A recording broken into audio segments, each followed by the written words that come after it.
પ્રવર્તમાન સ્થિતિને અનુલક્ષીને જિલ્લા કલેક્ટર એનવી ઉપાધ્યાયના માર્ગદર્શનમાં Gir Somnath Indian Red Cross તેમજ અન્ય સંસ્થાઓના સહયોગ થકી વેરાવળ મણિબહેન કોટક સ્કૂલમાં મેગા બ્લડ ડોનેશન કેમ્પ યોજાયો હતો।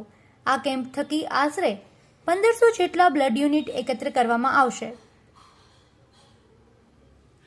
જિલ્લા કલેક્ટરે જણાવ્યું હતું કે પ્રવર્તમાન સ્થિતિમાં જો બ્લડની જરૂરિયાત ઊભી થાય તો કોઈ મુશ્કેલી ઊભી ન થાય તે માટે આ આયોજન કરાયું છે। રખેને કોઈ કપરી પરિસ્થિતિનું નિર્માણ થાય તો તેને પહોંચી વળવા સક્ષમ બની શકાય। 32 બેડની વ્યવસ્થા તેમજ મેડિકલ ટીમ્સ થકી સુનિયોજિત વ્યવસ્થામાં નાગરિકો બ્લડ ડોનેટ કરી રહ્યા છે। આ સમય માતૃભૂમિ માટે ઋણ અદા કરવાનો છે, જેથી અચૂક સ્વૈચ્છિક રક્તદાન કરી સેવાના આ મહાયજ્ઞમાં સહભાગી બનીએ।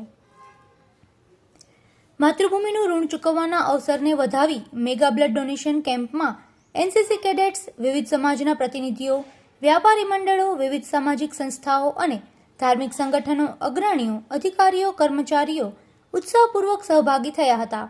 તેમજ સેવાભાવી યુવાનો અને અન્ય તબીબી સંસ્થાઓનો પણ સહકાર મળ્યો હતો। સેવાના આ મહાયજ્ઞમાં સહભાગી થનાર તમામને મહાનુભાવોના હસ્તે સર્ટિફિકેટ આપી સન્માનિત કરાયા હતા। સાંપ્રત પરિસ્થિતિમાં આપણા સૈનિકોને કે નાગરિકોને કોઈપણ મેડિકલ ઇમરજન્સી ઉપસ્થિત થાય તે સંજોગોમાં બ્લડની અછતના કારણે કોઈ વિપરીત પરિણામ ના આવે તેવા ઉમદા હેતુથી આજે ગીર સોમનાથ જિલ્લાના વહીવટીતંત્ર અને ઇન્ડિયન રેડક્રોસના સંયુક્ત ઉપક્રમે શહેરના જિલ્લાના તમામ અગ્રણી લોકોને સાથે રાખીને, તમામ સમાજોને સાથે રાખીને આજે આપણે આ એક મહા રક્તદાન શિબિરનું અહીંયા આયોજન કર્યું છે। આ આયોજન સવારે 9 વાગ્યાથી આપણે બ્લડ ડોનર્સ જે છે એ આવી રહ્યા છે અને પોતાનું રક્ત દેશને સમર્પિત કરી રહ્યા છે। અહીંયા 32 જેટલા બેડની આપણે સુવિધા ઉપસ્થિત રાખી છે। મેડિકલ ટીમ્સ પર્યાપ્ત માત્રામાં અહીંયા ઉપસ્થિત છે। તમામ સમાજના અગ્રણીશ્રીઓ પણ અત્યારે આવી રહ્યા છે।